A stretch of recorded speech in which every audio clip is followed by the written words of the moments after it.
കേരളത്തിൽ മുഖ്യമന്ത്രി സ്ഥാനാർത്ഥി ഉണ്ടായേക്കില്ല. സ്ഥാനാർത്ഥിയില്ലാതെ തെരഞ്ഞെടുപ്പിനെ നേരിടാൻ AICC. കേരളത്തിൽ മുഖ്യമന്ത്രി കസേരയ്ക്ക് വേണ്ടി നേതാക്കൾ തമ്മിലടി നടത്തുന്നതിനിടെ കരുതലോടെ നീങ്ങാൻ AICC. മുഖ്യമന്ത്രി സ്ഥാനാർത്ഥിയെ പ്രഖ്യാപിച്ച ശേഷം തെരഞ്ഞെടുപ്പിനെ നേരിടേണ്ടതില്ല എന്നാണ് AICC വൃത്തങ്ങളുടെ നീക്കം. കേരളത്തിൽ നിലവിൽ നേതാക്കൾക്ക് ക്ഷാമമില്ല.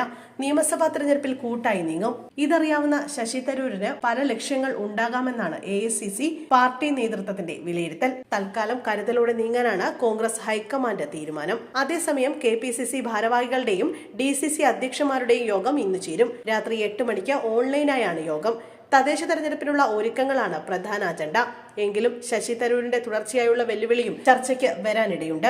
സംസ്ഥാനത്ത് നേതൃപദവി ആഗ്രഹിക്കുന്നുവെന്ന് പറഞ്ഞ തരൂർ നിരന്തരം പാർട്ടിയെ വെല്ലുവിളിക്കുന്നുവെന്നാണ് ഭൂരിപക്ഷം നേതാക്കളും ഉയർത്തുന്ന വിമർശനം. തരൂരിനെ പരമാവധി അവഗണിക്കുന്ന സമീപനം സ്വീകരിക്കാനാണ് കോൺഗ്രസ് ദേശീയ നേതൃത്വത്തിൽ ഉണ്ടായിരിക്കുന്ന ധാരണ. തരൂരിന്റെ നിലപാട് സമ്മർദ്ദതന്ത്രമെന്നും ഹൈക്കമാൻഡിന്റെ വിലയിരുത്തലുണ്ട്. ശശി തരൂരിന്റെ പരസ്യ നിലപാടിൽ കടുത്ത അമർഷത്തിലാണ് ഒരു വിഭാഗം നേതാക്കൾ.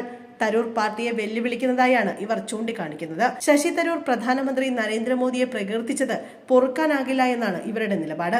കേരളത്തിലും തരൂർ പാർട്ടിയെ വെട്ടിലാക്കിയെന്നാണ് ഹൈക്കമാൻഡിന്റെ വിലയിരുത്തൽ. എതിരാളികൾക്ക് തരൂർ രാഷ്ട്രീയ ആയുധം നൽകിയെന്നും ഹൈക്കമാൻഡ് കണക്കാക്കുന്നു.